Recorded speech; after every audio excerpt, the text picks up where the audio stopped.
Hello good morning बच्चों, welcome back in NMS classes.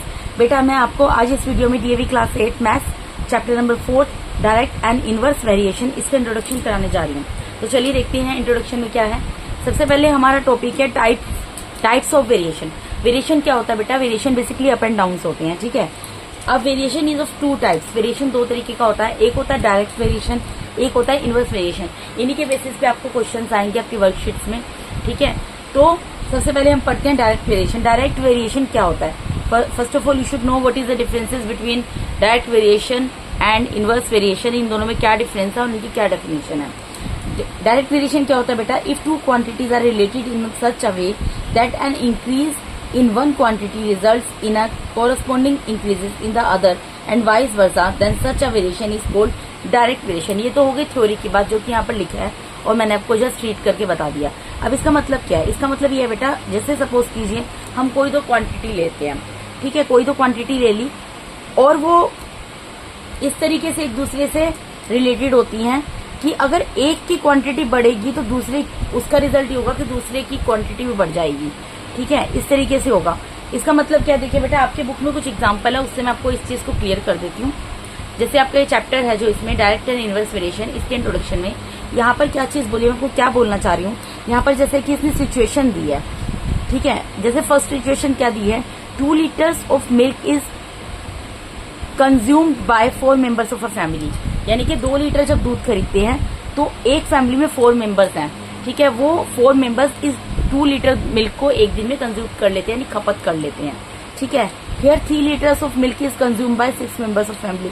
अब आपने यहाँ पर नोटिस किया, यहाँ पर कितने लोग थे? यहाँ पर 4 मेंबर थे फैमिली के। तो वो लोग कितना मिल्क यूज करते थे? वो 2 लीटर मिल्क यूज करते थे। लेकिन यहाँ पर क्या हो गया? Number of family members increase हो गए। कितने बढ़े? 2 मेंबर्स बढ़ गए। तो इसका रिजल्ट क्या हुआ कि मिल्क भी जो है 3 लीटर हो गया।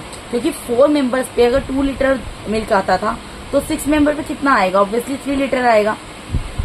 यानी कि इसका मतलब क्या है? This shows that the increase in the number of members increase the consumption of milk. यानी कि इसका मतलब ये कि जैसे जैसे परिवार के सदस्य बढ़े उस तरीके से उनका जो दूध की खपत है वो भी बढ़ी। सिंपल सी चीज है बेटा, कोई भी एक एग्जांपल ले सकते हैं।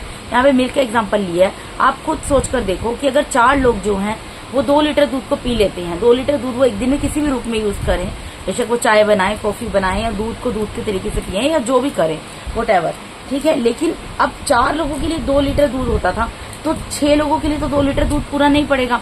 तो यानी कि इसका मतलब क्या है? उन लोगों को 1 लीटर दूध और लेना पड़ गया। इसका मतलब क्या है कि जैसे जैसे परिवार के सदस्य बढ़े, यानी कि 2 मेंबर जो है एक फैमिली के, वो 1 लीटर दूध को कंज्यूम्ड करते हैं, ठीक है।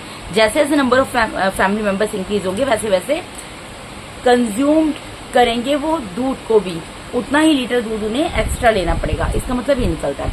सिचुएशन नंबर 2 जैसे यहाँ पर दी हुई है, 2 चॉकलेट्स कॉस्ट ₹10। अगर 2 चॉकलेट है उनकी कॉस्ट ₹10 है तो 4 चॉकलेट्स विल कॉस्ट ₹। आप खुद सोच कर देखो बेटा, अगर 2 चॉकलेट है उनकी कॉस्ट ₹10 है तो क्या 4 चॉकलेट भी हमें उतने में मिल जाएंगी? नहीं मिलेंगी ना। 4 चॉकलेट क्या होंगी? अगर 2 चॉकलेट 10 की है तो 4 चॉकलेट 4 तो 2 का डबल हो गया ना। तो यानी कि क्योंकि 4 2 का डबल है तो उसका रेट भी तो डबल होगा। अगर ₹10 में आती थी तो 20 में आएंगी। तो यहाँ पर भी क्या लिखा है? Here N increase in the number of chocolates results in an increase in the money spent on it. यानी कि जैसे जैसे हमने नंबर ऑफ चॉकलेट्स को इंक्रीज किया वैसे ही उनके ऊपर जो पैसा खर्च किया गया चॉकलेट को खरीदने के लिए वो भी बढ़ गया, ठीक है बेटा। इस तरीके से 1-2 एग्जाम्पल और दिए हैं तो वो आप बुक में देख सकते हैं। मैंने आपको ये थ्योरी समझाने के लिए 1-2 इसके जो सिचुएशन थी वो आपको मैंने बता दी है। इसका मतलब ये है कि अगर 2 क्वांटिटीज होती हैं वो आपस में इस तरीके से रिलेटेड होती हैं कि अगर एक की क्वांटिटी में बढ़ोतरी होती है, एक की क्वांटिटी बढ़ती है तो क्या होता है? उसके साथ साथ दूसरे की क्वांटिटी भी बढ़ती है, ठीक है। और इस तरीके के वेरिएशन को क्या बोला जाता है बेटा? डायरेक्ट वेरिएशन बोला जाता है। अब यहाँ पर मैंने एक एग्जाम्पल भी लिया था। फॉर एग्जाम्पल जैसे x ले लिया नंबर ऑफ स्टैम्प्स और y ले लिया कॉस्ट इन ₹, ठीक है। अब नंबर ऑफ स्टैम्प्स आप यहाँ पर देखो, नंबर ऑफ स्टैम्प्स कितनी है? पहले 5 है, फिर 10 है, फिर 15 है, फिर 20 है, फिर 25 है, फिर 30 है। और y कॉस्ट इन ₹, क्या हो रहा है?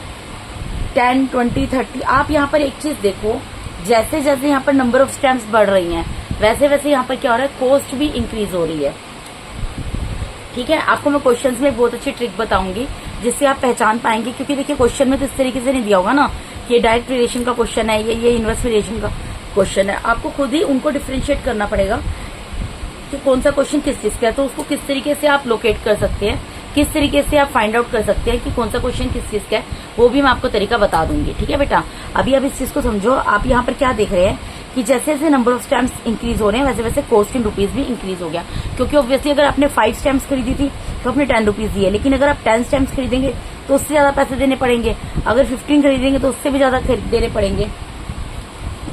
इसका मतलब क्या है, इसका मतलब है कि आप टेबल देख के क्या आपको पता लगता है, you will find that there is an increase in the cost corresponding to the increase in the number of stamps. जो चीज मैंने भी आपको बोली है, इसका मतलब यही है कि अगर आप कॉस्ट में इंक्रीज हुआ है, जैसे जैसे आपने नंबर ऑफ स्टैम्प्स को बढ़ाया वैसे वैसे आपकी कॉस्ट भी इंक्रीज हो गई, इसलिए ये क्या है, it is a case of direct variation. अब आप देखो, let us now find the ratios of different number of stamps to the corresponding cost. अब अगर आपको कॉस्ट से, जो आपको अगर कॉस्ट से बोला जाए कि नंबर ऑफ स्टैम्प्स का रेशियो निकालो, तो कैसे निकालेंगे बेटा? आपको पहले क्या दिया था, नंबर ऑफ स्टैम्प्स दिया था, स्टैम्प्स नंबर ऑफ स्टैम्प्स ऊपर लिखोगे, कॉस्ट नीचे लिखोगे, फिर number of stamps, number of cost, number of stamps, number of cost. अब आप यहाँ देखो, अगर मैं इसको कैंसिल करती हूँ क्या होता है, 5 1 5, 5 2 10, इसको मैं कैंसिल कर दूंगी, 0 से 0 कैंसिल हो गया, ये भी 1/2 आ गया। इसको मैं कैंसिल करती हूँ, 15 1 15, 15 2 30, इसको मैं कैंसिल करती हूँ, 0 से 0 कैंसिल हो गया, 2 1 2, 2 2 4, इसको मैं कैंसिल करूँ, 25 1 25, 25 2 50, और इसको मैं कैंसिल करूँ, 0 से 0 कैंसिल हो गया, 3 1 3, 3 2 6। तो आपने यहाँ पर देखा, इन सबको ही जब मैंने कैंसिल किया तो फाइनली मेरे पास आंसर क्या आ रहा है, सब जगह 1/2। After simplifying each of them each ratio reduces to 1/2, जो कि मैंने भी आपको करके दिखाया। जब भी आप किसी भी इसमें से किसी भी जो भी आपको नंबर दिए हैं, यहाँ पर फ्रैक्शन दिए, इनको जब आप सिंप्लीफाई करते हो तो आपका आंसर क्या आता है, 1/2 आता है। ठीक है जी। तो in other words, x upon y does not change. x upon y मतलब ये ऊपर का जो आपका नंबर दिया है ये x है, और नीचे का जो नंबर दिया है y है, ये किसी भी हालत में चेंज नहीं हो रहा है, इट रिमेन्स कांस्टेंट। ये एक जैसा रह रहा है, कांस्टेंट मतलब एक जैसा रह रहा है। एक जैसा कैसे मैं बोल रही हूँ, क्योंकि जब मैंने इन सबको कैंसिल करके देखा तो इन सबका अल्टीमेटली आंसर क्या आया, फाइनली 1/2। इसका मतलब क्या है, 1/2 कांस्टेंट है ना। 5/10 को भी सोल्व करेंगे 1/2 ही आएगा अगर रिड्यूस करेंगे इसको। ठीक है, इसकी लोएस्ट फॉर्म में लिखेंगे। 10/20 को भी अगर हम लोएस्ट फॉर्म में लिखेंगे 1/2 आएगा। 15/30 को भी लिखेंगे, या 20/40, 25/50, 30/60। मैंने आपको इसको सोल्व करके दिखाया। हर केस में इसका आंसर क्या आएगा, 1/2 आएगा। ठीक है, तो इसका मतलब इसकी वैल्यू जो है x upon why does not change, it remains constant. यानी x अपॉन वाई, x जो है न्यूमिनेटर की वैल्यू को बोल रहे हैं और y जो बोल रहे हैं डिनोमिनेटर की वैल्यू को बोल रहे हैं। और k का मतलब है जो आंसर इनका निकला है, जो कि निकला है हाफ, वो कांस्टेंट है, यानी कि वो चेंज नहीं हो रहा है। ठीक है, अब यहाँ पर क्या बोल रहे हैं, x is equals to KY। अगर मैं इसको क्रॉस मल्टीप्लाई कर दूं, सपोज करो इसके नीचे कुछ नहीं है, 1 है, अगर मैं इसको क्रॉस मल्टीप्लाई कर दूं तो यहाँ x 1 से मल्टीप्लाई होगा x हो जाएगा, और KY से मल्टीप्लाई हो जाएगा KY। As K does not change, यहाँ पर K जो है वो चेंज नहीं हो रहा है। फ्रॉम फर्स्ट, इसको फर्स्ट नाम दिया था, x and y increase and decrease together. इसका मतलब क्या है, x और y, जो x और y हैं वो या तो इकट्ठे बढ़ेंगे या फिर इकट्ठे घटेंगे। ये कैसे होंगे बेटा, जब आप क्वेश्चन करेंगे तो मैं आपको अच्छे से इसको बता दूंगी। अभी मैं आपको आइडिया दे रही हूँ कि चैप्टर में आप क्या पढ़ने जा रहे हैं। तो क्या लिखा है, two quantities x and y are said to be in direct variation. कोई भी दो क्वांटिटी, जैसे इसने लिख दिया x upon y is equals to k। ठीक है, x भी एक क्वांटिटी है, y भी एक क्वांटिटी है। तो कोई भी दो क्वांटिटी, उनको हम बोलेंगे कि वो डायरेक्ट वेरिएशन में है if an x and y increases और डिक्रीजेज टुगेदर। अगर वो दोनों ही क्वांटिटी इकट्ठे बढ़े या इकट्ठे घटे, x की वैल्यू अगर बढ़ रही है तो y की भी, मतलब x and y increases, x and y जो है दोनों ही इकट्ठे बढ़ते हैं या इकट्ठे ही घटते हैं, या तो इकट्ठे इंक्रीज हो और या इकट्ठे डिक्रीज हो, तो उस केस में हम बोलते हैं कि जो ये वेरिएशन है, किस तरीके का वेरिएशन है, डायरेक्ट वेरिएशन है। ठीक है, किस तरीके से है, in such a way that x upon y remains constant. ये वही चीज बार बार रिपीट कर रहे हैं कि x अपॉन वाई जो है कांस्टेंट रहेगा, इनकी वैल्यू चेंज नहीं होगी। अब सेकंड चीज जो आप पढ़ेंगे, इसमें इनवर्स वेरिएशन पढ़ेंगे बेटा। अभी जो मैं आपको फर्स्ट वर्कशीट जब अपलोड करूंगी वो आपके डायरेक्ट वेरिएशन के बेस पर होगी, और सेकंड वेरिएशन होगी वर्कशीट आपकी इनवर्स वेरिएशन, और थर्ड में सब आप पढ़ेंगे, आपको खुद ही पता चलेगा। अभी मैं आगे की बात नहीं करती। तो इनवर्स वेरिएशन में क्या है, if two quantities are related in such a way that an increase in one causes corresponding decrease in other and vice versa. अभी कह रहे हैं अगर दो क्वांटिटीज को आपस में इस तरीके से रिलेट करती हैं बेटा कि अगर एक बढ़ रही है तो दूसरी घट जाएगी, और अगर दूसरी बढ़ रही है तो पहली घट जाएगी। समझ रहे हो, यानी कि अगर एक इंक्रीज होगी तो दूसरी डिक्रीज होगी, अगर दूसरी इंक्रीज होगी तो पहली डिक्रीज हो जाएगी। तो इस तरीके का वेरिएशन क्या कहलाता है, इनवर्स वेरिएशन कहलाता है। इसका भी मैंने एक एग्जांपल दिया हुआ है, यहाँ पर आप देख लीजिए। एग्जांपल क्या है बेटा, जैसे एक्स है, speed in kilometer per hour, यहाँ पे speed in kilometer per hour दी है 30 किलोमीटर स्पीड पे, पहले कोई भी चीज है, बाइक है या जो भी है, या गाड़ी है, चली 40 किलोमीटर, 60 किलोमीटर, 90 किलोमीटर। अब टाइम इन आवर्स, जब 30 किलोमीटर की स्पीड पे चल रही थी तो टाइम लग रहा था, कितने घंटे लग रहा था उसको, जहां पर उसको पहुंचना था, पहुंचने के लिए 12 आवर्स। अब जब 40 किलोमीटर की स्पीड से चली, देखो बेटा अब आप यहाँ पर एक चीज देखो, यहाँ पर स्पीड बढ़ रही है, जब स्पीड कम थी तो उसको टाइम ज्यादा लगेगा ना, ये तो कॉमन सेंस है। अगर आप धीरे धीरे चलते हो तो आप लेट पहुंचोगे, लेकिन अगर आप जल्दी जल्दी चलोगे तो आप क्या होगा, आप जल्दी पहुंच जाओगे ना, आपको टाइम भी कम लगेगा। लेकिन धीरे धीरे चलोगे तो लेट पहुंचोगे और टाइम भी क्या होगा, ज्यादा लगेगा। तो वही चीज यहाँ पर है, अगर 30 किलोमीटर पर आवर की स्पीड है तो 12 आवर्स लगे, लेकिन जब उसने स्पीड इंक्रीज कर दी, 40 किलोमीटर कर दी, तो टाइम उसको कम लगा। उससे भी ज्यादा स्पीड कर दी तो और कम टाइम लगा, और उससे भी ज्यादा स्पीड कर दी तो और कम टाइम लगा। तो यहाँ पर आप देखो, यहाँ पर स्पीड तो बढ़ रही है, लेकिन स्पीड के बढ़ने के साथ साथ क्या हो रहा है, टाइम इन आवर्स घट रहा है। ठीक है, एक चीज के बढ़ने पर दूसरी चीज, एक चीज इंक्रीज हो रही है, दूसरी चीज डिक्रीज हो रही है।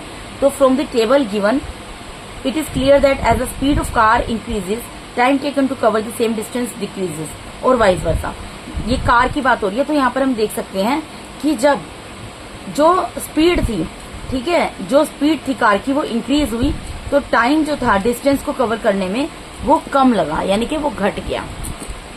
तो in other words x why does not change, यहाँ पर एक्स मल्टीप्लाई बाय वाई की बात हो रही है, ये चेंज नहीं हुआ, इट रिमेन्स कांस्टेंट, ये कांस्टेंट रहेगा, that is x y is equal to k, constant. बेटा जब आप इनवर्स वेरिएशन पढ़ोगे वहां पर आपकी जो लगेगा, जो भी कंडीशन लगेगी वो लगेगी x y is equal to k, और जब आप डायरेक्ट वेरिएशन पढ़ोगे तो उसमें एक्स अपॉन वाई होगा, मतलब कि इनवर्स वेरिएशन के अंदर एक्स और वाई आपस में मल्टीप्लाई हो जाते हैं, लेकिन डायरेक्ट वेरिएशन के अंदर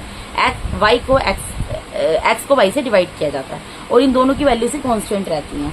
ठीक है, two quantities x and y are said to be in inverse variation if an increase in x causes corresponding decrease in y and vice versa in such a manner that xy remains constant, we can find a constant k such that xy। वही चीज बेटा बोल रहे हैं दोबारा से, जो भी आपको पढ़ाई है, ठीक है, कि अगर दो क्वांटिटीज है एक्स और वाई, उनको हम इनवर्स वेरिएशन में बोलेंगे। अगर सपोज करो किसी कारण से एक्स इंक्रीज हुआ तो वाई जो डिक्रीज हो जाएगा, और इसी तरीके से, और इसमें क्या होगा फिर, एक्स वाई जो है रिमेन्स कॉन्स्टेंट, एक्स वाई की वैल्यू सेम रहेगी। तो इस तरीके से हम कांस्टेंट के की वैल्यू निकाल सकते हैं। कैसे निकाल सकते हैं, एक्स वाई इक्वल टू के। बाकी बेटा आप जब वर्कशीट पढ़ेंगे तब आपको चीजें ज्यादा अच्छे से क्लियर होंगी।